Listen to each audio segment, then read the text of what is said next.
étaient 2 fois moins nombreux que la semaine dernière. 38 600 gilets jaunes manifestaient dans les rues partout en France hier, contre 66 000 samedi dernier. À Paris, la mobilisation a été marquée par des débordements, une violente agression de policiers sur les Champs-Élysées, mais aussi des chansons antisémites entonnées à Montmartre. Alexandra Boquet. Alors qu'un policier enfourche sa moto, un manifestant se jette violemment sur lui. Ses collègues viennent en renfort et tentent d'éloigner les autres. Mais alors qu'ils reculent, leurs opposants lancent sur eux tout ce qu'ils trouvent, même une trottinette. Sous une pluie de projectiles, un deuxième policier finit par brandir son arme. Puis un autre de leurs collègues est renversé à son tour. Un violent corps à corps débute. Assaillis par les attaques, ils sont obligés de fuir.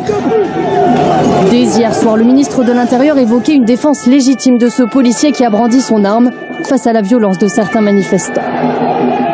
Certains continuent à venir manifester animés par la haine de nos institutions. Des policiers, parce qu'ils sont policiers, parce qu'ils représentent la République, ont été une nouvelle fois agressés, les conduisant à devoir, avec maîtrise et proportionnalité, se protéger. Le gouvernement condamne aussi d'autres dérives, comme ce chant à connotation antisémite, entonné à Montmartre par quelques gilets jaunes. À Besançon aussi, quelques affrontements ont éclaté entre forces de l'ordre et gilets jaunes. La mobilisation reste moins importante dans toute la France, presque 2 fois moins que la semaine dernière. Ligne avec Denis Jacob, secrétaire général du syndicat Alternative Police. Bonjour Denis Jacob. Bonjour. Alors on a vu l'image de ces policiers agressés sur les Champs-Élysées. Ils ont dû fuir, ils allaient se faire lyncher. On avait déjà vu pendant les manifestations de Gilets jaunes des agressions de policiers. C'est la première fois que vous êtes confronté à une telle violence?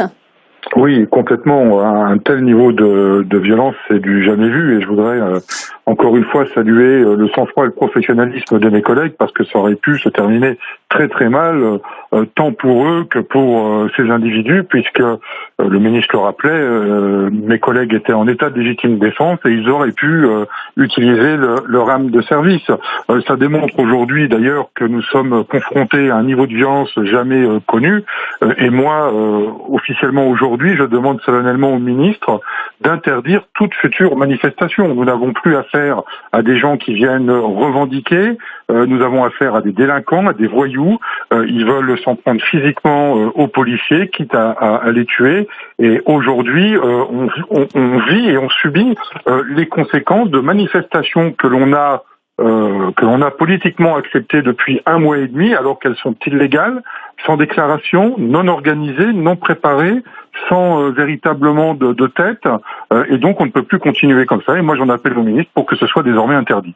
Dans quel état d'esprit sont les policiers? Justement, vous l'avez dit, après plus d'1 mois de mobilisation pour encadrer les manifestations des Gilets jaunes et toute cette violence, dans quel état d'esprit sont les policiers? Les policiers sont dans un état d'esprit très très simple. Ils ont le sentiment de servir de punching ball, d'être le tampon entre les politiques et les manifestants, et notamment ces capteurs, et ils en peuvent plus. Alors il y a eu des réponses financières qui ont été apportées il y a quelques jours, mais ça ne suffit pas. Les policiers aujourd'hui n'en sont plus à attendre un geste financier. Ils veulent véritablement des mesures visant à améliorer de manière pérenne leurs conditions de travail. Vous avez le sentiment qu'hier, on a évité le pire? Ah oui, tout à fait, on a évité le pire. Je vous le disais à l'instant. Nous avons fort heureusement des policiers qui sont très professionnels, qui sont formés, mais ils ne sont pas forcément aguerris à n'importe quelle situation en mission, et donc ils auraient été en légitimité d'utiliser leur arme, ce qu'ils n'ont pas fait, et c'est à saluer, parce qu'aujourd'hui, qu'est-ce qu'on dirait à nouveau? On dirait qu'il y a des violences policières, que c'est encore une fois des policiers qui provoquent, qui matraquent, qui gazent, et là on a véritablement une belle démonstration que ceux qui provoquent et qui cassent, ce ne sont pas des policiers. Là, on voit que ces policiers étaient donc face aux manifestants, en danger. Est-ce qu'il faut aussi faire évoluer la stratégie d'encadrement de ces manifestations qui évoluent, en fait, qui sont d'un type nouveau?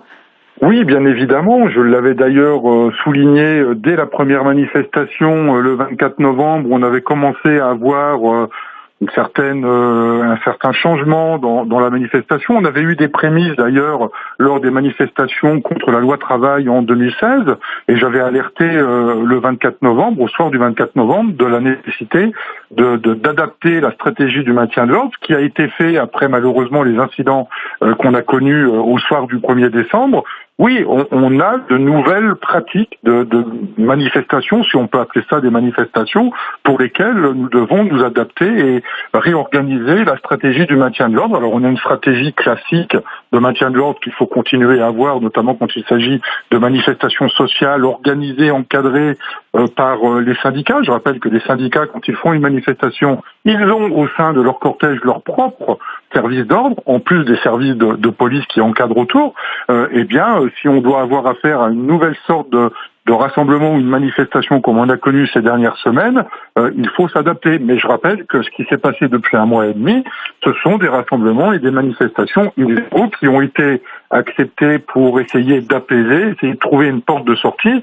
On voit aujourd'hui que ça ne fonctionne pas, donc je réitère mon appel d'interdire purement et simplement ces manifestations dès lors qu'elles ne sont pas déclarées, organisées et qu'il n'y a pas de personnes qui dirigent ce type de mouvement préalablement identifié.